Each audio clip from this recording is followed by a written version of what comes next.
शांति कुंज के स्वर्ण जयंती वर्ष में और राष्ट्र के 75वें वर्ष में आज हम सब यहाँ बैठे हैं शांति कुंज हरिद्वार में। ये आपका बड़ा सौभाग्य है कि आप यहाँ मौजूद हैं। हजारों लाखों व्यक्ति कल आए और गंगा स्नान करके गए, कर रहे हैं, अभी भी और आएंगे और जो करेंगे। पर वास्तव में सही स्नान तो आप लोगों ने किया है, क्योंकि ज्ञान गंगा में स्नान किया है।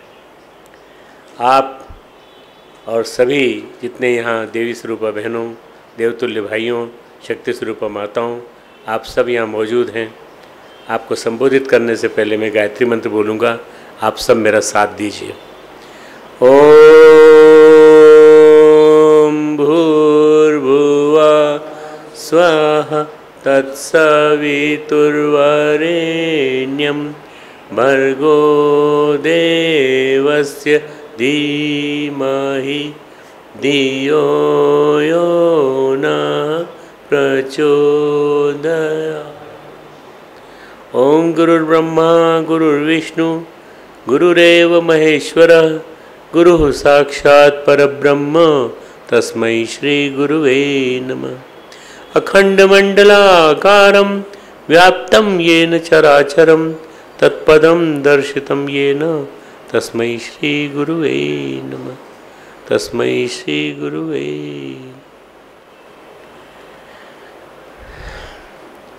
मातृशक्तियों, हमारे भाइयों, देवतुल्य भाइयों, देवी स्वरूपा बहनों, आज का दिन हम लोग सामूहिक रूप से, संवेद रूप से गायत्री जयंती का उत्सव मनाते हैं। गायत्री जयंती गायत्री के अवतरण का दिवस है, गायत्री जयंती के स्मरण का दिवस है, गायत्री के स्मरण का विषय है। गायत्री जयंती गायत्री को धारण करने का विषय है।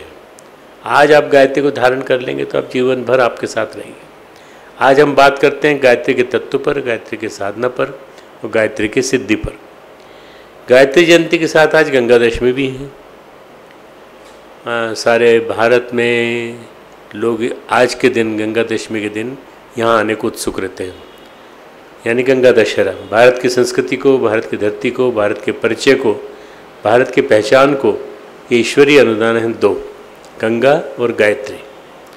ये हमारा सौभाग्य है कि भगवान ने हमें अनुदान वरदान दिए हैं और हम इनका इस्तेमाल सही कर सकें, ऐसी हमें सद्बुद्धि मिले। गायत्री भारत की भारतीयता की पहचान है, ये हम भूल गए। हमें गायत्री विस्मरण हो गई है, इसी तरह से हम गंगा को ही भूल गए। गंगा भारतीय संस्कृति की जीवन रेखा है, इसके बावजूद भी हम उसे प्रदूषित करते रहते हैं। बहुत सारी चीज़ें, बहुत सारे जीवन मूल्य गायत्री और गंगा के साथ जुड़े हुए हैं। जब हम गायत्री और गंगा की बात करते हैं तो हम भगीरथ की बात करते हैं, विश्वामित्र की बात करते हैं। हम बताते हैं कि विश्वामित्र, भगीरथ जैसे व्यक्तित्व सक्षम होते हैं और समर्थ होते हैं इस देह में गायत्री और गंगा को प्रवाहित करने के लिए। गायत्री सामान्य नहीं है, गंगा भी सामान्य नहीं है। गंगा स्वर्गलोक से आई है। जब से मनुष्य ने होश संभाला तब से उसकी पहचान बन गई कि सभ्यता और संस्कृति की पहचान। मित्रों, भारत को जाना जाता है गंगा के माध्यम से, कि गंगा नदी वहाँ बहती है। ये बात अलग है कि हम उसका सम्मान नहीं कर पाए। जीवन कैसा होना चाहिए, लोग समझते हैं कि इस गायत्री साधक की तरह, और पवित्रता कैसी होनी चाहिए, गंगा की तरह। गायत्री की साधना, गंगा की साधना जीवन मूल्यों की साधना है। गायत्री की साधना करने वालों के लिए कहते हैं तीर्थी कुर्वन्तु तीर्थानी। ये तीर्थ को तीर्थत्व प्रदान करते हैं। तीर्थ वास्तव में गायत्री तीर्थ है कि नहीं हमारा, और ये हरिद्वार गायत्री तीर्थ है कि नहीं, ये गायत्री की वजह से है। जहाँ गायत्री का साधक रहता है, जहाँ गायत्री का साधक जीवन जीता है। अब आपको गुरुदेव ने गायत्री से जोड़ दिया, गायत्री से आप जुड़ गए, तो जहाँ जाएंगे वहाँ आप तीर्थ बना देंगे। जहाँ गायत्री के जीवन मूल्यों की साधना होती है, जहाँ गंगा बहती है, जहाँ से गंगा प्रवाहित होती है, जिन स्थलों से गंगा निकली है वे सभी तीर्थ हुए, पवित्र हुए, पवित्रता के प्रदाता हो गए। आज हम 10 जून को जब सभी बैठे हैं, सुन रहे हैं, 10 जून का स्मरण कर रहे हैं, तो पूरी संस्कृति, पूरी सभ्यता, पूरी भारतीयता जो गंगा से संचित होती आई है, हम उसको याद कर रहे हैं, उसका स्मरण कर रहे हैं। गायत्री हमें नया जीवन देती है, गायत्री हमें नया जीवन दर्शन देती है। इसलिए जब यज्ञोपवीत होता है, तब जब गायत्री मंत्र का श्रवण होता है, गायत्री की दीक्षा होती है, तब मनुष्य को द्विज कहा जाता है। द्विज मतलब दूसरा जन्म, ब्राह्मण। द्विज यानी दूसरा जन्म। जो अभी तक हम थे वो हमारा परिचय भूल गए। हम पहले दलित जाति के थे, पर अब हम द्विज बन गए, अर्थात ब्राह्मण बन गए। नया पहचान, नई परिचय। महर्षि व्यास ने बार बार कहा, बार बार मनुष्य को स्मरण कराया कि मनुर्भव यानी मनुष्य हो जाओ। कितनी बढ़िया बात कही है, मनुर्भव यानी मनुष्य हो जाओ। मनुष्य देह तुमने पाई है और मनुष्य के गुणों को ही धारण कर लो। कैसे? ब्राह्मण बन के, ब्राह्मणत्व को धारण करके। कैसे धारण करें? यज्ञोपवीत पहनो।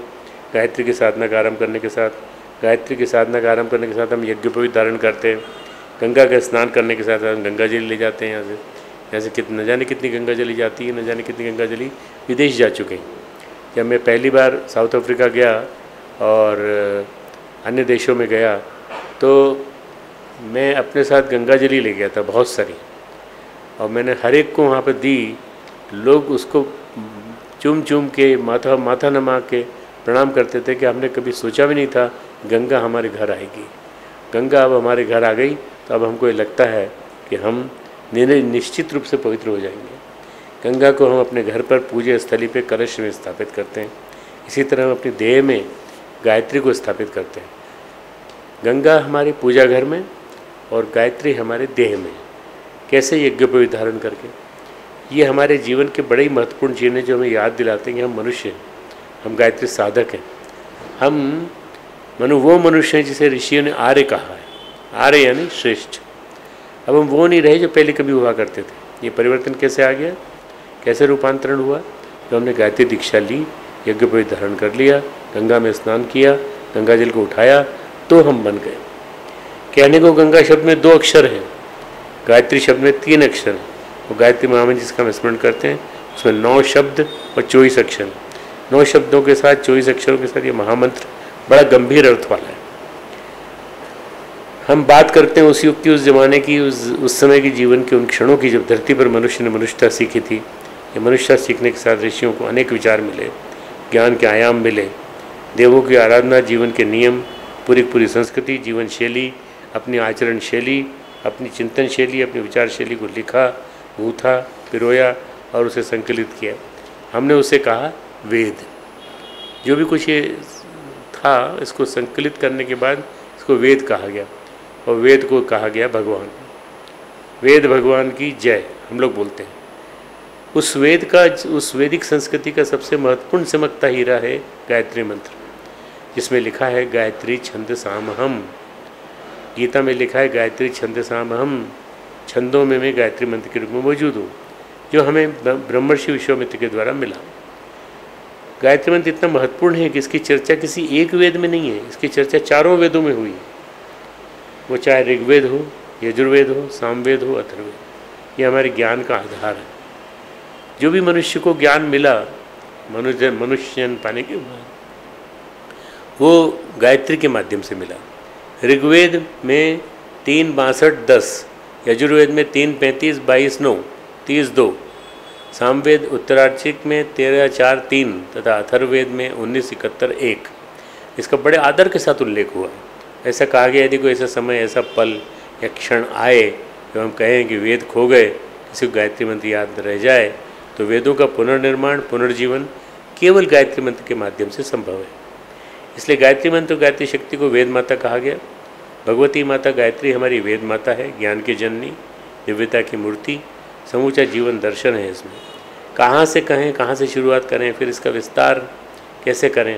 इसका विस्तार समूचा वैदिक वाङ्मय। गायत्री मंत्र जो है 24 अक्षर, इन्हें पूरा विस्तार करें अगर तो ये वैदिक वाङ्मय। वेद हमारी संहिताएँ, हमारे ब्राह्मण, हमारे आरण्यक, हमारे उपनिषद, फिर हमारे सारे शास्त्र, फिर हमारा पौराणिक साहित्य, सब गायत्री मंत्र का विस्तार है। आप आश्चर्य करेंगे कि जितना भी आप समझते हैं वैदिक वाङ्मय, वो सारा का सारा गायत्री मंत्र का विस्तार है। हमारे उपनिषदों में बड़ी महत्वपूर्ण कथाएं हैं गायत्री महाविद्या से संबंधित। गायत्री को आप कितने तरीक़ों से जानते हैं, कितने ढंग से जानते हैं।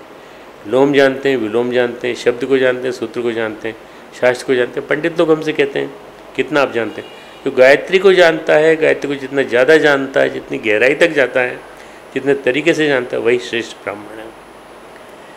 हमारे पास बहुत लोग तर्क करने आते हैं, पर तर्क करने वालों को हम कह देते हैं आपने गायत्री को कितना समझा। बस उनके बोलने मात्र से हमको समझ में आ जाता है। वही श्रेष्ठ ब्राह्मण है, वही जीवन की श्रेष्ठता को, जीवन तत्व को जानता है, जीवन के मंत्र को जानता है।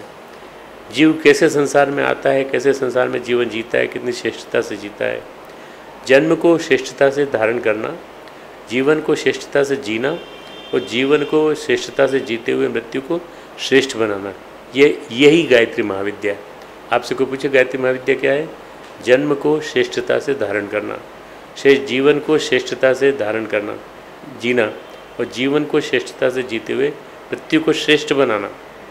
मरते तो सभी हैं, पर आप श्रेष्ठ मृत्यु का वर्णन करें। जीवन को हमने जिया और पवित्रता और प्रखरता के साथ जीवन को हमने धारण किया, पवित्रता और प्रखरता, यही गायत्री मंत्र। आज गायत्री विस्मृत है और गंगा मेली है। ये गायत्री का विस्मरण है और गंगा का मेलापन कभी सोचा नहीं गया। जिन्होंने इसका आविष्कार किया, जिन्होंने इसको धारण किया, उन्होंने इस पर विचार नहीं किया था कभी किसी युग में। ऐसा भी समय, ऐसा भी क्षण आ सकता है, लेकिन जैसे हमारे जीवात्मा संसार में आती है तो गोस्वामी जी कहते हैं भूमि परत भा ढाबर पानी, जिमी जीवही माया लिपटानी। भूमि पे पड़ते ही माया लिपट जाती है, पानी मटमेला हो जाता है। इसी तरह से जीव को धरती को छूते ही जीवात्मा माया लिपट जाती है। इस माया से मुक्त होने का तरीका केवल गायत्री। फिर से इसकी प्रखरता को स्मरण करने की जरूरत है, फिर से भागीरथ और विश्वामित्र के पुरुषार्थ को याद करने की जरूरत है। यज्ञोपवीत धारण करने में एक कर्मकांड होता है, एक क्रिया होती है जो आप यहाँ देखेंगे। एक प्रक्रिया होती है, पर धारण कर लेने से कुछ नहीं होता। यज्ञोपवीत को साधारण धागा नहीं है, जनेऊ नहीं है जिसे हम विधि पूर्वक, विधान पूर्वक धारण करते हैं, क्योंकि यज्ञोपवीत गायत्री की साधना है, गायत्री की सिद्धि है। अगर हम स्मरण करें कि गायत्री की साधना और सिद्धि क्या है, तो यज्ञोपवीत गायत्री की मूर्ति है। आप साक्षात गायत्री की मूर्ति अपने शरीर पर धारण करते हैं और इसे हम यज्ञोपवीत कहते हैं। यदि यज्ञोपवीत रूपी गायत्री की मूर्ति में प्राण प्रतिष्ठा हो जाए तो क्या होगा? मूर्ति जब तक पाषाण की रहती है तब तक उसकी साधना नहीं की जाती। ये पाषाण प्रतिमा देव प्रतिमा कब बन जाती है? जब उसमें हमारी साधना का समावेश होता है। इसी यज्ञोपवीत में गायत्री मंत्र समाहित है। और जब हम साधना करते हैं तो मूर्ति हम मुस्कुराती है, हमें अनुदान देती है, वरदान देती है, तो मूर्ति हमें मार्गदर्शन देती है। मूर्ति से निकल कर हमारे साथ विचरण करने लगती है। जो आदमी जीवन यज्ञोपवीत को देव मूर्ति बना लेता है, वो इस जीवन में वेद मूर्ति बन जाता है। इस देव मूर्ति को जो धारण करता है वही वेद मूर्ति कहलाता है। हम परम पूज्य गुरुदेव का स्मरण करते हैं तो उनके कार्यों का, उनके पुरुषार्थ का, उनकी तपस्या का, उनकी साधना और उनका परिचय का हम जानना चाहते हैं तो एक शब्द आता है, वेद मूर्ति तपोनिष्ठ। तप में लगे रहे दिन जीवन भर और वेद मूर्ति। तो इस वेद मूर्ति शब्द में सारी बातें आ जाती हैं। कहते हैं कि विश्वामित्र पहले एक राजा थे, बड़े पराक्रमी, बड़े पुरुषार्थी। राजा विश्वरथ कहा जाता था, विश्वरथ उनका नाम था। ये विश्वामित्र बनने से पहले का पराक्रमी राजा विश्वरथ अहंकारी भी थे। जब पहली बार वो अपनी विजय यात्रा पर निकले, ऋषि वशिष्ठ के आश्रम में गए, देखा वशिष्ठ के आश्रम में कामधेनु बंधी हुई है। उन्होंने कहा कि आप हमारा सत्कार कर पाएंगे या हम बाहर चले जाएं कहीं? बोले नहीं, आप बाहर कैसे जाएंगे, जब आप हमारे यहाँ आए हैं तो हम आपको देंगे। बोले कैसे देंगे? बोले ये कामधेनु देगी आपको। कामधेनु के शरीर से सारे पकवान, सारे साधन, सारा खाना पीना सब निकलता चला गया और वो आ गए सामने। उन्होंने कहा ये है कौन? ये तो गाय है, ये कामधेनु हमें चाहिए। वशिष्ठ ने उनको समझाना चाहिए कि महाराज हम ब्राह्मण हैं, ये कामधेनु गाय नहीं है। ये कामधेनु जिस साधना से, जिस ऊर्जा से हमें मिली है वो तो हमारे अंदर है। वशिष्ठ जी ब्रह्मर्षि थे, उनको गाय का लोभ नहीं था। एक गाय राजा विश्वनाथ को देने में, अगर कोई ऑर्डिनरी गाय होती तो विश्वनाथ को देने में, एक गाय देने में क्या दिक्कत थी, पर उनको गाय का लोभ नहीं था। एक गाय राजा विश्वनाथ को देने में कोई परेशानी थी। बात ये थी तो तत्व समझा रहे थे। आप समझिए तो सही, ये गाय वरदान देती है, ये गाय भगवान के यहाँ से आई है, ये गाय ऊपर से आई है, स्वर्ग से। जब कोई समझे कि रामकृष्ण परमहंस काली के साथ वार्तालाप करते थे और हम भी भाई बात करेंगे तो काली को हम उठा के ले जाएंगे, तो काली उनके साथ वार्तालाप नहीं कर पाएगी। नहीं, ऐसा नहीं था। वास्तव में रामकृष्ण की जीवन साधना उनसे वार्तालाप करती थी, उनकी जीवन साधना से वो काली जीवंत हो उठी, वो देवत्व को प्राप्त हो चुके। बात सिर्फ इतनी है। वशिष्ठ विश्वामित्र को समझा रहे हैं, लेकिन विश्वामित्र की बात समझ में नहीं आई। विश्वामित्र ने कहा हम आपकी गाय छीन के ले जाएंगे, आप क्यों अनावश्यक रूप से प्रयास कर रहे हैं, आप पछताएंगे बुरी तरह से। महाराज, साधना किसी की छीनी नहीं जाती, साधना अर्जित की जाती है, साधना की जाती है। तपश्चर्या एक ऐसा सत्य है, एक ऐसा तत्व है जो कोई छीन नहीं सकता। तपश्चर्या करनी पड़ती है, ये ध्यान रखना। आप जाके मत कह देना किसी से कि हम तप करके आएँ और हम तपश्चर्या करके आएँ, तो तुम हमसे तपश्चर्या ले लो, आप इस योग्य नहीं हैं। तपश्चर्या एक ऐसा सत्य है, एक ऐसा तत्व है जो कोई छीन नहीं सकता। विश्वामित्र ने उनको हराने की कोशिश की, कामधेनु को छीनने की कोशिश की, कामधेनु को पराक्रम से अर्जित करने की कोशिश की। कामधेनु ने सींग मार मार के, कामधेनु ने अपने शरीर से निकले हुए जितने भी हथियार थे, जितने भी सैनिक थे, उनके माध्यम से, दिव्यास्त्रों के माध्यम से उन्होंने अपने विश्वामित्र पर प्रयोग किया, लेकिन पराजित हुए। विश्वामित्र ने भी वशिष्ठ पर कई दिव्यास्त्र छोड़े, तो वही पराजित हुए। फिर विश्वामित्र ने कहा कि कुछ ऐसा है जो हम अभी तक नहीं कर सके। फिर उन्होंने कहा दिग्बलम क्षत्रिय बलम ब्रह्म तेजो बलम बलम, ये ब्रह्म तेज में ही वास्तविक बल है। इसके बाद विश्वामित्र ने अपनी तपश्चर्या शुरू की। अभी तक वो गायत्री का पूरा समझ नहीं पाए थे। उन्होंने सोचा तब केवल सूक्ष्म शक्तियों का, सूक्ष्म ऊर्जाओं का संदोहन है, लेकिन बात केवल इतनी नहीं थी। जब विश्वामित्र ने तपश्चर्या की तो उन्होंने अपनी तपश्चर्या के बल पर वशिष्ठ के 100 पुत्रों को मार दिया। उस तपश्चर्या के बल पर उन्होंने त्रिशंकु को स्वर्ग भेजने का संकल्प किया। त्रिशंकु बीच में लटक गया, स्वर्ग तक नहीं पहुंच सका, लेकिन उन्होंने त्रिशंकु के लिए किसी अन्य जगह स्वर्ग की सृष्टि की। उस तपश्चर्या के बल पर विश्वामित्र ने कुछ ज़्यादा पाने की चेष्टा की और उसके बाद वो मेनका के मोहजाल में फंस गए। जब उससे उभरे, क्योंकि कहीं भी आदमी के अंदर महत्वाकांक्षा हो तो कोई ना कोई चीज़ उसको आकांक्षा में ग्रसित कर लेगी। जब उससे उभरे तो उन्होंने फिर तपश्चर्या की, लेकिन अभी कुछ बाकी था, क्योंकि तपश्चर्या ऋषि की भी होती है, तपश्चर्या राक्षस की भी होती है। अपने अहंकार के साथ जो तपश्चर्या करता है वो ऋषित्व को प्राप्त नहीं होता। यहाँ तो ब्राह्मणत्व की प्राप्ति की बात थी। विश्वामित्र को एक दिन समझ में आया बात कुछ गहरी है, हमें अहंकार का विसर्जन करना पड़ेगा। पर इतना कोई आसान बात नहीं थी। बार बार तपश्चर्या करके सब देवों को संतुष्ट किया, ब्रह्मा को, शिव को, नारायण को। उनसे कहा महाराज हमें ब्रह्मर्षि बना दो, तो उन्होंने सब ने एक ही बात कही, तुम वशिष्ठ के पास जाओ, वशिष्ठ ही ब्रह्मर्षि, काफ़ी और कुछ मांगो, हम ब्रह्मर्षि नहीं बना सकते। मैंने आप सोचिए कि ब्रह्मा विष्णु महेश सब मना कर दें और कहें कि वशिष्ठ ही एकमात्र हैं, तो विश्वामित्र ने पूछा हमें ब्रह्मर्षि की उपाधि कैसे मिलेगी? वशिष्ठ को तो लोग ब्रह्मर्षि कहते हैं। देवा ने कहा वशिष्ठ ब्रह्मर्षि हैं, उनके पास ब्रह्म तेज है, अगर वशिष्ठ में स्वीकारें तो हम तुम ब्रह्मर्षि हो। विश्वामित्र का बड़ी मुश्किल है, वशिष्ठ स्वीकारते नहीं और हमारे पास अहंकार है, हम गिड़गिड़ा भी नहीं सकते। उनका अहंकार कहीं अटक रहा था, उनकी छाती में अहंकार का कीला लगा हुआ था, बेर का कीला, वैमनस्य का कीला। विश्वामित्र वशिष्ठ को भी हानि पहुंचा रहे थे। इसी के साथ एक दिन वो वशिष्ठ के आश्रम पहुँचे। उन्होंने सोचा क्यों ना वशिष्ठ को ही मार दें, न कुछ भी नहीं रहेगा, बचेगा और अल्टीमेटली हम ही वशिष्ठ बन जाएंगे। उन्होंने देखा गंगा दशहरा की रात में वशिष्ठ और अरुंधति बैठे थे और वशिष्ठ अरुंधति से कह रहे थे देवी आज देखो ज्येष्ठ शुक्ल दशमी है, चंद्रमा का प्रकाश चारों ओर फैला हुआ है, जो आज का दिन था। इस चांदनी में ऐसी शुभ्रता है, कुछ ऐसी चमक है, कुछ ऐसी दीप्ति और प्रभा है जैसे कि इन दिनों ब्रह्मर्षि विश्वामित्र के तप में हैं। अब विश्वामित्र ब्रह्मर्षि हो रहे हैं। अरुंधति ने उनसे पूछा देव आप क्या कह रहे हैं? विश्वामित्र ने तो हमारा इतना बड़ा नुकसान किया, हमारे सारे बच्चे मार दिए। वशिष्ठ ने कहा हाँ, लेकिन अब वो विश्वरथ नहीं रहे, अब वो विश्वामित्र हो गए, उनमें अद्भुत परिवर्तन आ गया। तो अरुंधति ने पूछा कैसा परिवर्तन आ गया? तो वशिष्ठ ने कहा उन्होंने अपने को बदल लिया। ये जो आज का क्षण है, गंगा दशमी का क्षण, जो आज ज्येष्ठ शुक्ल दशमी का क्षण है, ये क्षण अद्भुत है, इसमें एक रूपांतरण घटित हो रहा है विश्वामित्र में। जब विश्वामित्र ने ये सब सुना, छुपे हुए थे, जब ये सुना तो आश्चर्य में पड़ गए।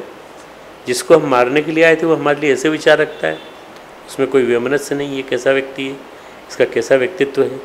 विश्वामित्र के जीवन का वो क्षण था जब उनका अहंकार गल गया। विश्वामित्र गए, वशिष्ठ के चरणों में प्रणाम किया, फूट फूट कर रोने लगे। वशिष्ठ ने कहा, उत्तिष्ठ ब्रह्मर्षि उत्तिष्ठ, हे ब्रह्मर्षि उठो, अब तुम ब्रह्मर्षि हो गए हो, अब वो क्षण आपके जीवन में आ गया है, यानी ब्रह्म विद्या प्राप्ति का क्षण, गायत्री विद्या प्राप्ति का क्षण, अब तुम्हारी तपश्चर्या मार्ग सही। अभी तक विश्वरथ ने गायत्री साधना नहीं की थी और न उनको कोई सही मार्गदर्शन मिला था। अब इसमें अहंकार की भटकन नहीं है महाराज, अब बात बदल रही है। तो विश्वामित्र के जीवन में गायत्री विद्या प्रकट हुई, उसके बाद विश्वामित्र गायत्री रूप हो गए। उन्होंने उसका विस्तार किया, मिथिला क्षेत्र में सिद्धाश्रम में उसका नवीनीकरण किया और गायत्री विद्या का विधिवत अनुसंधान किया। फिर उनके माध्यम से लोक कल्याण की धारा बह निकली, अनेकों विद्याएँ प्रकट हुई, अनेकों शास्त्र प्रकट हुए। बात यह है कि उनका व्यक्तित्व रूपांतरित हो गया। व्यक्तित्व रूपांतरित होते ही वे विश्वामित्र बन गए। क्षत्रिय विश्वरथ का ब्रह्मर्षि विश्वामित्र बनना इस प्रकार की प्रक्रिया से संपन्न हुआ। इस तरह नवजीवन प्राप्त किया उन्होंने। ये हो द्विज होना, ये होता है दूसरा जन्म। देव मूर्ति को धारण करके स्वयं वेद मूर्ति हो जाना। बात इतनी सी है कि ये रूपांतरण हुआ, तब से प्रक्षालन हुआ। तो ये तब हुआ था जब उस पौराणिक काल में या उस काल में लोगों ने इसके महत्व को समझा और उसके बाद फिर वशिष्ठ विश्वामित्र के ज़माने में, फिर उसके बाद परम पूज्य गुरुदेव के समय में, और उन्होंने भी अपने आप को देव मूर्ति बना लिया। राजा सगर के पुत्रों ने कपिल मुनि को अपमानित किया था। अब मैं दूसरी कहानी सुना रहा हूँ। पहली मैंने गायत्री की सुनाई, दूसरी है गंगा की। कपिल मुनि से वे शापित हुए थे और ये उनका उद्धत अहंकार था। वे कपिल मुनि के साथ शाप से राग बन गए थे। वहाँ से अपने पुरखों को, अपनी पीढ़ियों को और उनके पाप को, उनके अवगुणों को, उनकी निरंकुशता को रघुकुल प्रक्षालित करता रहा। दिलीप, अज, अंशुमान, भगीरथ, ये इनके 4 पूर्वज हैं। भगीरथ की तपश्चर्या से प्रसन्न हो, सबने तप किया। भगीरथ की तपश्चर्या से प्रसन्न होकर के ब्रह्मा जी के कमंडल से गंगा जी बह निकली। जब मैं गंगोत्री गया मित्रों, तो मैंने गंगोत्री में देखा कि एक तप एक ऐसा वो है पर्वत जिसने ऐसे खड़े हुआ, ऐसा चोटी है उसकी, तो बाकी उसका पूरा शरीर जो है मानव का शरीर। मुझे वहाँ के पंडितों ने बताया कि भाई साहब ये जो आप देख रहे हैं ना, ये भगीरथ पर्वत है। तो हमने कहा क्यों भगीरथ पर्वत नाम क्यों रखा? ये क्यों रखा भगीरथ नाम, और कोई नाम रख देते? नहीं, भगीरथ तप है इसलिए। भगीरथ तप यहीं हुआ था और भगीरथ के इस तरह से हाथ रखने से और प्रणाम करते हुए गंगा को आह्वान किया था, तो गंगा आई थी। ये आपके सामने गंगा बह रही है गंगोत्री में, ये वहीं से आई है। शिवालिक की पहाड़ियों से होती हुई निकली, शिवजी की जटाओं से आई, शिवालिक की पहाड़ी से होते हुए भारत भूमि को सिंचित करती चली गई। ऐसा कहते हैं कि जो भगीरथ थे वो एक हाइड्रोलिक इंजीनियर थे। उन्होंने ऐसे रास्ते से निकाला गंगा को, ऐसे ना कि पूरा का पूरा आर्यावर्त सिंचित होता चला गया। आज हम गंगा के अवतरण की बात करते हैं। यह अवतरण दिवस हमारे जीवन को धन्य कर सकता है। गंगा और गायत्री शब्द नहीं है, गंगा और गायत्री जीवन धारा है। एक गंगा हमारे अंदर भी बहती है और एक गायत्री हमारे अंदर भी है। ये जीवन मूल्यों की धारा है। गंगा केवल उतनी नहीं है जो 24 हिमालय से चलकर गंगा सागर तक बहती है। 2525 मील चलती है ये और वहाँ जाती है गंगा सागर में। गायत्री उतनी नहीं है जितनी कि 24 अक्षरों में गुथी हुई है, इसे हम उच्चारण कर लेते हैं। भोजन के समय, सवेरे की पूजा के समय हम इसे केवल कह लेते हैं, लेकिन इसके शब्द केवल शब्द नहीं होते। शब्द का परिचय ध्वनि से मिलता है, गूंज से मिलता है। शब्द का एहसास अर्थ से मिलता है, और जब अर्थ का एहसास होने लगता है, भावों में सम्मिलित हो जाता है, तो वो बन जाता है गायत्री मंत्र। मंत्र क्या होता है? जो मन की मलिनता को मार देता है। मित्रों, आप मंत्र को ऐसा साधारण चीज़ मत समझना। हम तो साहब नमो भगवते वासुदेवाय बोल लेते हैं। हम तो वसुदेव सुतम देवम कम से चाणूर मर्दनम बोल लेते हैं। तो इससे हमारा सब मन का मेल धुल जाएगा? नहीं धुलेगा। क्यों? क्योंकि मन की मलिनता को नष्ट कर दे, मन को मेला नहीं रहने देता, जीवन की भी मलिनता को समाप्त कर देता है, तब ये मंत्र होता है। हम विचार करें जरा मन गायत्री की केवल ध्वनि से परिचित हैं या मंत्र से परिचित हैं? क्या हमारे मन के विकार और चित्त के संस्कार नष्ट हो रहे हैं? गायत्री को त्रिपदा कहा गया है, वो गंगा को त्रिपद कहा। गायत्री त्रिपदा है तो गंगा त्रिपद का, यानी वो 3 रास्तों से चलती है। धरती, गंगा, धरती, आकाश और पाताल, ये तीनों लोगों को पवित्र करती है। अब ये कौन है? ये धरती और आकाश और पाताल, ये मेल गंगा का नहीं है। हमारे लोग कहते हैं कि हम गंगा को मेली कर रहे हैं। हम गंगा को मेली नहीं कर रहे हैं, हम तो ये स्थूल रूप में मेली कर रहे हैं। ये हमारे कर्मों का मेल है। यदि हम अपने कर्मों का प्रायश्चित करें तो हम संकल्पित करें कि हम अपना प्रदूषण गंगा में विसर्जित नहीं करेंगे, अपनी फैक्ट्रियों का, अपने जीवन का प्रदूषण हम गंगा में नहीं विसर्जित करेंगे। हम स्वयं गंदे हैं, हमें मालूम है, पर हम गंगा में नहा करके और गंदा कर देते हैं, तो गंगा का मैलापन दूर हो जाएगा? नहीं हो जाएगा। गंगा मैली नहीं है, गंगा में इतना प्रदूषण है, यहाँ तो गंगा जल पीने लायक भी नहीं है हरिद्वार में। दरअसल क्या है, गंगा अस्पर्श नहीं है, कि हमारा जीवन व हमारा कर्म अस्पर्श, स्पर्श नहीं कर सकते। यदि हमारे कर्मों की निर्मलता हो तो हम गंगा निर्मल हो सकती। मानव मात्र जितने भी भारत के भर के और विश्व भर के रहने वाले हैं, ये अपने कर्मों को निर्मल बना लें तो धरती पर गंगा का प्रवाह होने लगेगा, सही गंगा का। यही गंगा का पहला मार्ग, जिसको हम कहते हैं तिब्बत गया, यानी पहला पद है ना गंगा का, स्वर्गलोक कहीं अन्यत्र नहीं है, हमारे विचारों और भावों में है। यही गंगा का दूसरा पथ है। ये गंगा का दूसरा पथ है स्वर्गलोक में विद्यमान गंगा। गंगा स्वर्गगामिनी, यदि हमारे विचारों में शुद्धि हो जाए, विचारों में पवित्रता आ जाए। विचारों की पवित्रता विचार क्रांति से आएगी।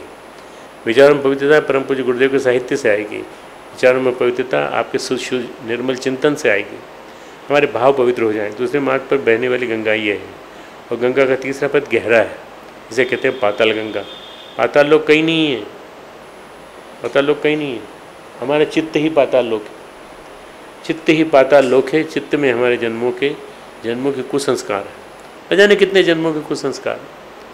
अब आपको अगर उनको धोना है, कुसंस्कारों को, जन्मों जन्मों की आदतें हैं। असुर कहीं नहीं रहते, असुर राक्षस कहीं और नहीं रहते, सब हमारे चित्त में रहते हैं, वो सब निकल के आ जाते हैं। पश्चिम में एक दार्शनिक हुआ है बर्टन रसल, उसने कई किताबें लिखी, उसमें एक किताब में उसने लिखा है why I am not a Christian. किताब का नाम है why I am not a Christian. Philosophy पर उसने बहुत लिखा है। उसने लिखा है एक जगह इंसान के अंदर कुछ बड़बड़ राक्षस रहते हैं, समय समय पर आ जाते हैं। जो गुस्सा आता है तो आदमी गुस्से का राक्षस निकल के आ जाता है, अहंकार है तो अहंकार का राक्षस निकल के आ जाता है। समय समय प्रकट हो जाते हैं, बाहर निकल आते हैं, इंसान के अंदर गहराई में धसे होते हैं, फिर अचानक उपा जाते हैं। हमारे युद्ध, हमारे दंगे और हमारे धार्मिक धर्मांधता, ये सब हमारी विभीषिकाएँ, हमारे दुराचरण उन्हीं राक्षसों के रूप में होते हैं। यही तो है पाताल लोक। अब समझ में आ गया आपको कि गंगा कहाँ है, स्वर्ग कहाँ है, और मन हमारा और हमारे अंदर बैठी हुई पाताल लोक में गंगा। गंगा पाताल में बहती है, उसे हम निर्मल बना सकते हैं। कैसे? चित्त शुद्ध करके।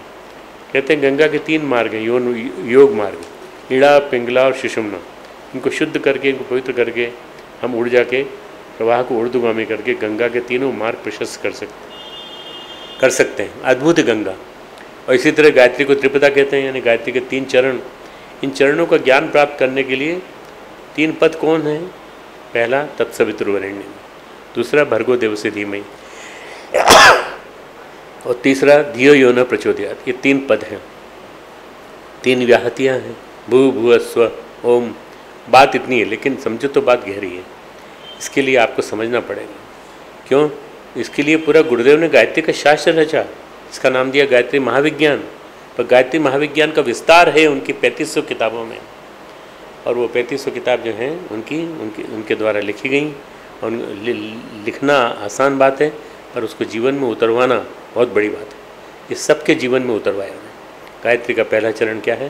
गायत्री के मंत्र का परिचय है, सामान्य साधनाएँ। दूसरा भाग है जिसमें गायत्री के बारे में कुछ गंभीर बातें हैं।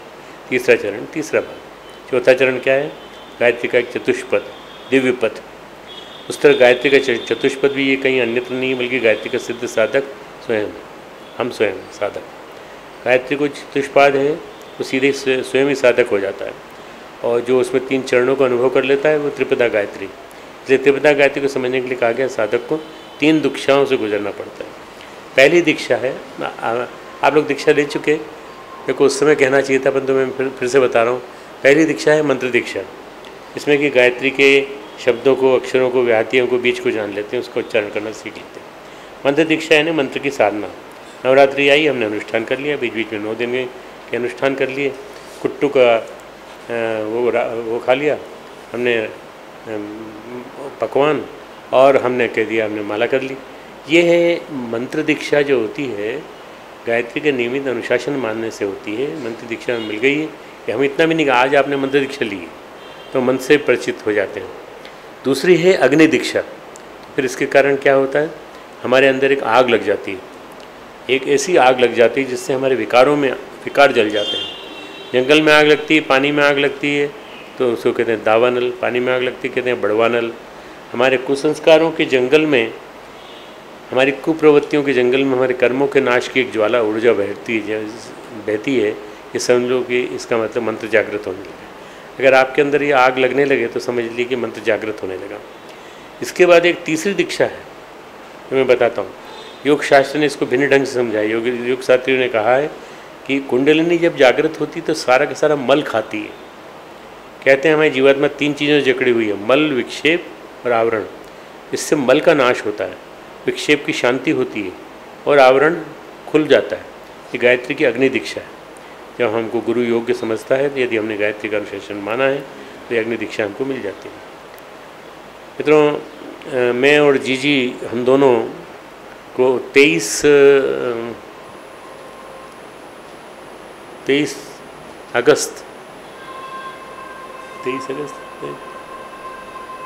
मार्च को हमें ऊपर वाले कक्ष में गुरुदेव ने हमें और जीजी को, हाँ, शिवरात्रि का दिन था और हमें दीक्षा दी थी और ये थी अग्नि दीक्षा। तो ये अग्नि दीक्षा में मिल जाती है। उसके बाद उन्होंने कहा कि इसके बाद तुमको करनी पड़ेगी अपने आप।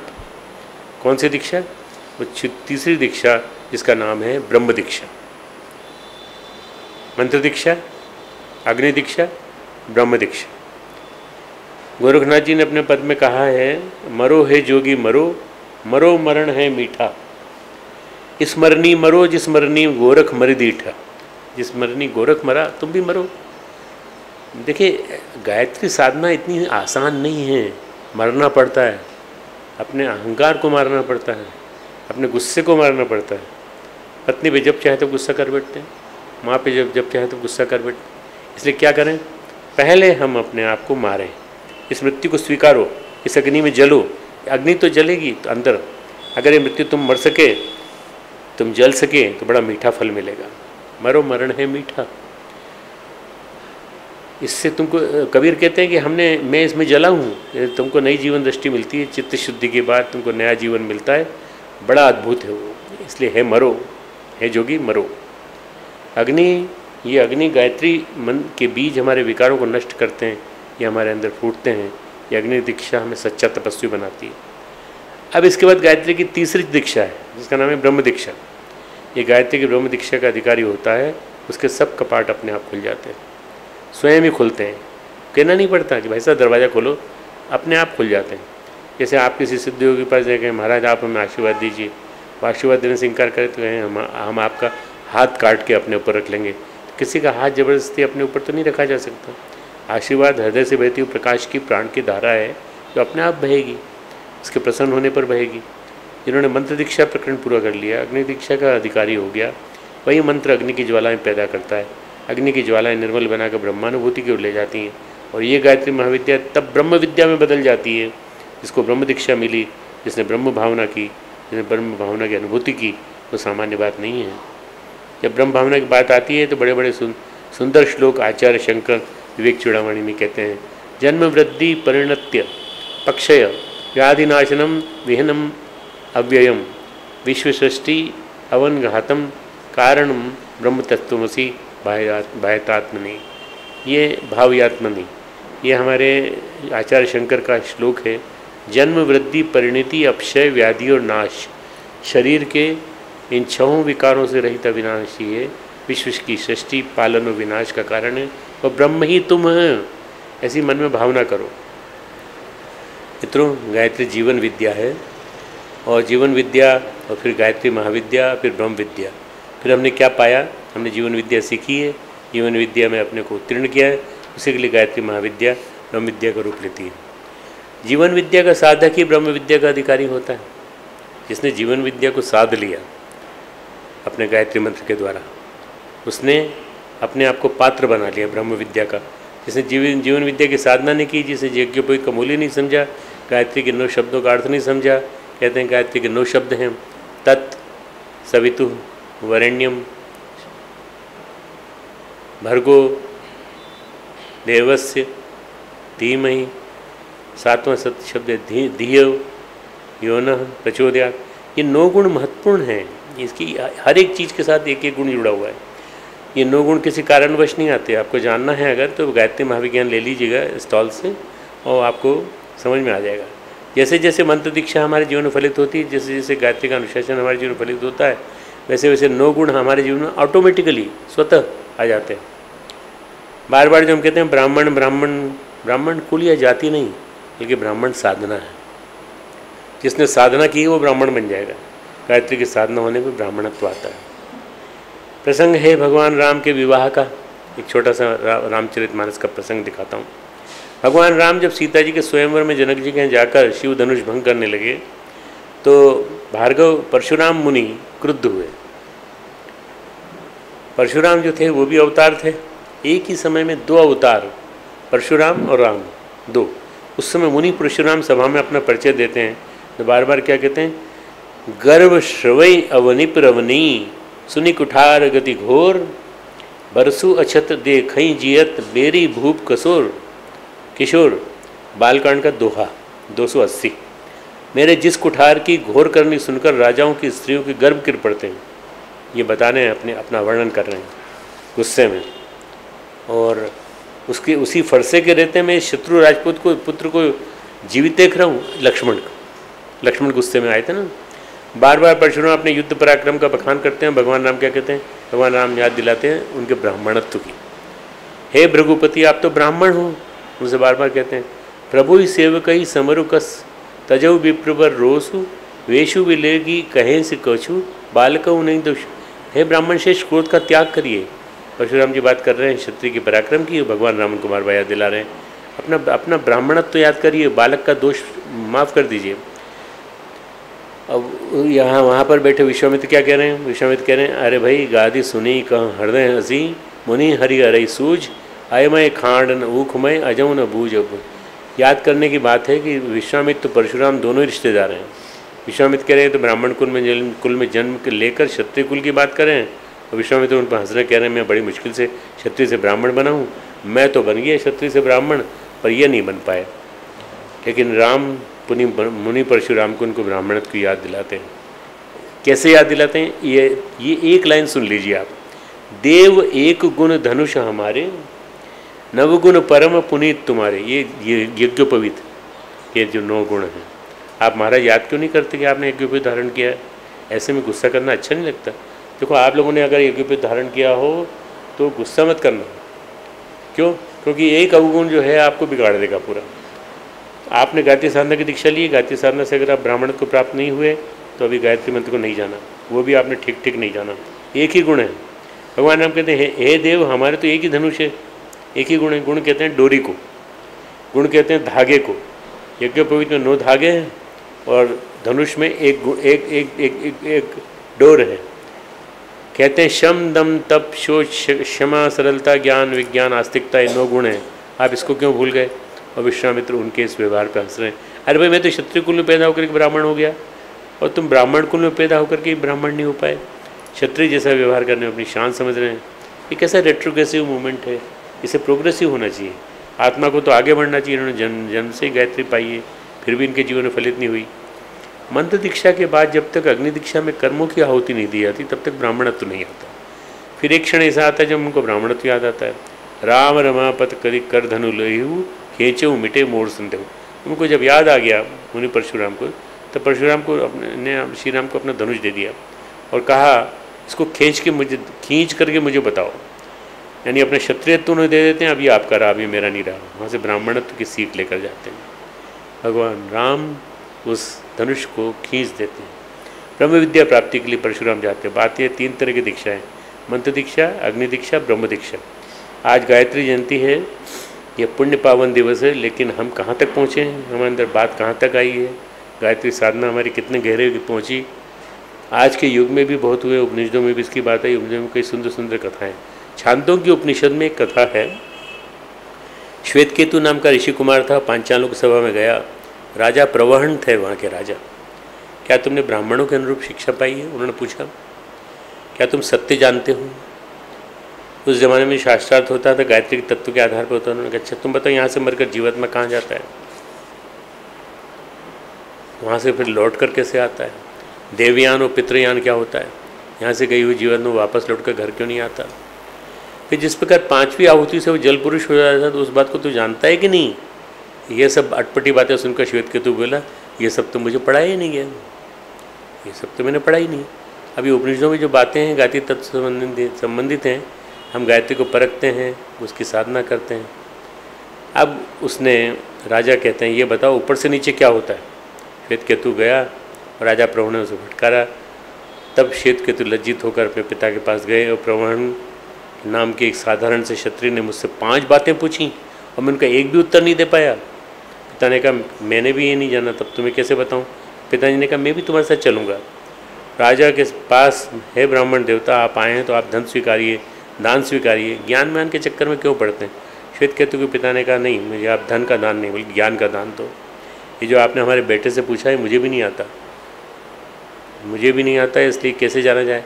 राजा मुस्कुराया। उसने कहा भाई कुछ खास बात नहीं है, तो गायत्री के विषय में कह रहा था। श्रद्धा की पहली आहुति देने से राजा सोम की उत्पत्ति होती है, यानी कि जीवात्मा का जो आनंदमय कोश है वहाँ से फिर विज्ञानमय कोश, विज्ञानमय कोश से प्राणमय कोश, प्राणमय कोश से मनो उतर रही है, ये शक्ति उतर रही है।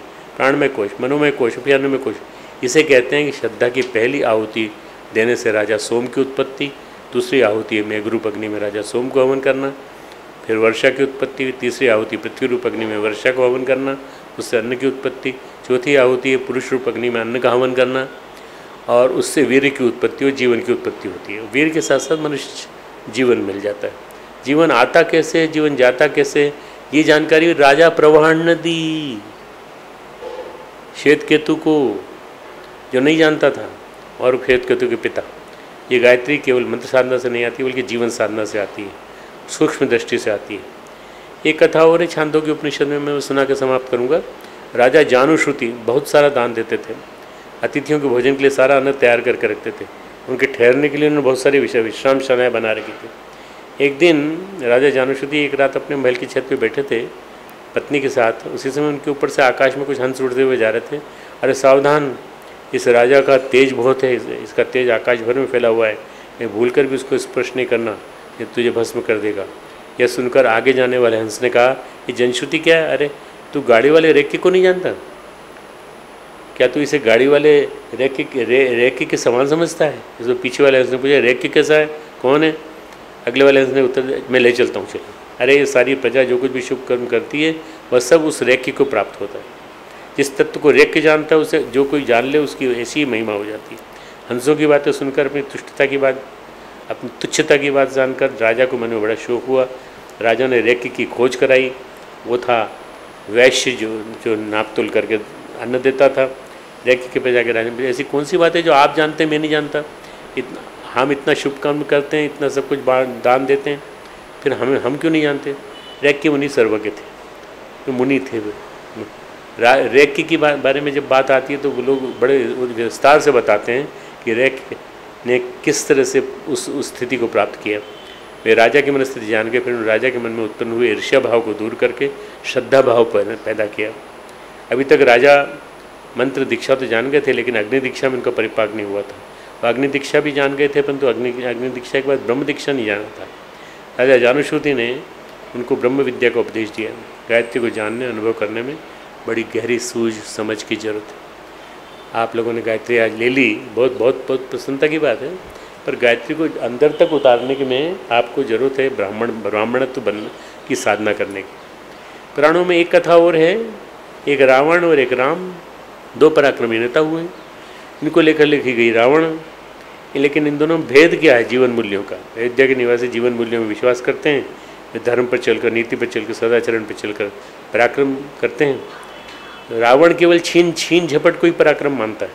रावण विश्रवा का पुत्र है, पुलस्त्य नाती है। कहते हैं एक बार रावण के यहाँ कुकुत मुनि पहुँचे। कुकुत, ये कहानी सुना रहा हूँ आपको, पौराणिक कथा है।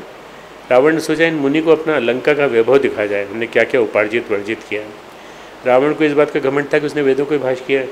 रावण ने स्वयं चलकर कुकुत मुनि को लंका घुमाई, दिखाया यहाँ हमारी लेबोरेटरी है, यहाँ हम अस्त्र बनाते हैं, यहाँ हम वो करते हैं, यहाँ वो करते हैं, यहाँ वो करते हैं। जब हमारे यहाँ कोई आता है तो हमारा चिन्मय जो है यूनिवर्सिटी में सबको घुमाता है, दिखाता है पूरा, तो देख करके लोग बड़े प्रसन्न हो जाते हैं।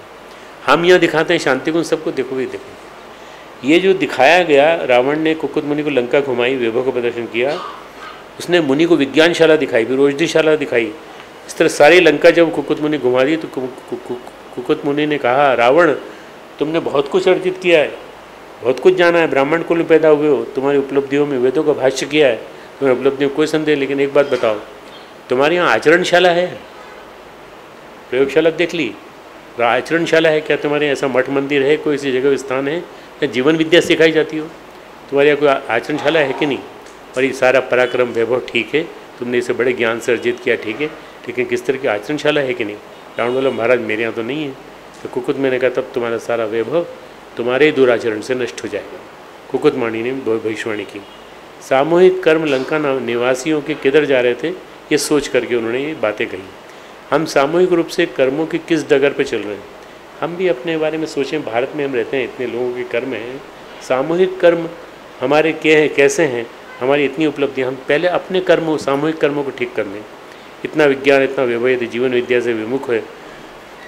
भगवान राम का अगर वास्तविक परिचय प्राप्त करना हो, तो राम के चिंतन का अगर परिचय प्राप्त करना हो, तो विवाह के पूर्व राम को वैराग्य हुआ, जीवन तत्व जाना हो। विवाह के पूर्व राम के जीवन में 3 महान गुरु आए, ब्रह्मर्षि वशिष्ठ, जिन्होंने उनको गायत्री मंत्र का दान किया, मंत्र के रहस्य। दूसरे गुरु ब्रह्मर्षि विश्वामित्र, जिन्होंने बताया चित्त शुद्धि के बाद गायत्री की शुद्धि होती है, गायत्री की सिद्धि होती है, और अग्नि दीक्षा के बाद गायत्री की सिद्धियाँ होती हैं। उनके तीसरे गुरु थे ऋषि अगस्त्य, जिन्होंने उनको सूर्य विज्ञान बताया, सूर्य का मर्म बताया, सूर्य का तत्व बताया, सूर्य क्या है, ब्रह्म विद्या का उपदेश दिया। इन तीनों महान गुरुओं ने भगवान राम को गढ़ा। शास्त्र कहते हैं, रामो विग्रहवान धर्म, राम साक्षात धर्म है, राम साकार धर्म है, राम के अलावा धर्म कुछ नहीं है। हमें अपने कर्मों के प्रवाह पर, जीवन मूल्यों पर फिर से विचार करना पड़ेगा। अगर हम करेंगे तो इस युग में गायत्री साधक कम नहीं हुए हैं। बात रामदास काठिया बाबा की कह रहा हूँ, जो बुलंदशहर के पास इनका आश्रम था, आज से करीब 200 साल पहले वो थे, परंतु उन्होंने भी इसी तरह से सिद्धि पाई और अपने गुरु की बात मानी। हमारा यज्ञोपवीत हमारे शरीर में देव मूर्ति की तरह स्थापित होना चाहिए। जब ये होगा तो यज्ञोपवीत के 9 गुण हमारे आचरण में आएंगे। हमने कई बार गायत्री महाविज्ञान पढ़ा होगा, लेकिन क्या हमने गायत्री महाविज्ञान को समझने की कोशिश की है? क्या हमने गुरुदेव के जीवन को समझने की कोशिश की है? गुरुदेव की जय, गुरुदेव की जय, गुरुदेव की जय इतनी बोलते हैं, पर क्या हमने जीवन मूल्यों को स्थापित करने की कोशिश की? क्या हमने ऋषियों के वाक्य मनुर्भव मनुष्य हो जाओ को समझने की कोशिश की है? बड़ी बड़ी रैली निकाली हमने, खूब जय जयकार की, पर क्या हमने अपने आप को बदला? क्या हमने आपको बदला, अपने आप को बदला, अपनी गायत्री साधना को, व्यक्तिगत और सामूहिक? देखिए, व्यक्तिगत साधना करने से काम नहीं चलेगा, अकेले सामूहिक साधना करनी पड़ेगी, सब जगह फलित हो रही होगी। अगर हमने गायत्री साधना सामूहिक जीवन में की होती तो गंगा प्रदूषित न होती। अगर हमने गायत्री साधना सामूहिक जीवन में की होती तो हमारी गायत्री फल जाती। गायत्री जयंती पर, गायत्री महापर्व पर हमें संकल्पित होना चाहिए पुनर्स्थापना के लिए। हमें संस्कृति की पुनर्स्थापना करनी है। हमें ये गायत्री परिवार के ऊपर बहुत बड़ा दायित्व आया है, और आप जितने बैठे हैं यहाँ सब गायत्री परिवार के सदस्य हैं। हमें गायत्री की अपने जीवन के मंदिर में अपनी स्थापना करनी है। फिर गायत्री की प्रतिष्ठा देव मूर्ति के रूप में, गंगा की प्रतिष्ठा पवित्रता के रूप में, और कर्मों की धारा को हम मोड़ेंगे। इस तरह से हम आज अपनी बात समाप्त करते हैं। ये गायत्री साधना, गायत्री का जीवन हमारे जीवन फलित हो, गंगा की पवित्रता हमारे जीवन फलित हो। तो इन्हीं शुभ भावनाओं के साथ आप सबके जीवन में भी इसी तरह से गायत्री और गंगा प्रवाहित हों।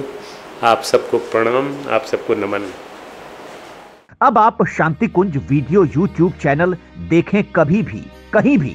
डाउनलोड करें Shanti Kunj video mobile app Google Play Store से। हमारे YouTube channel Shanti Kunj video Gayatri Parivar को सब्सक्राइब करें एवं बेल आइकन जरूर दबाएं, ताकि गायत्री परिवार की विभिन्न गतिविधियों की जानकारी आपको मिलती रहे।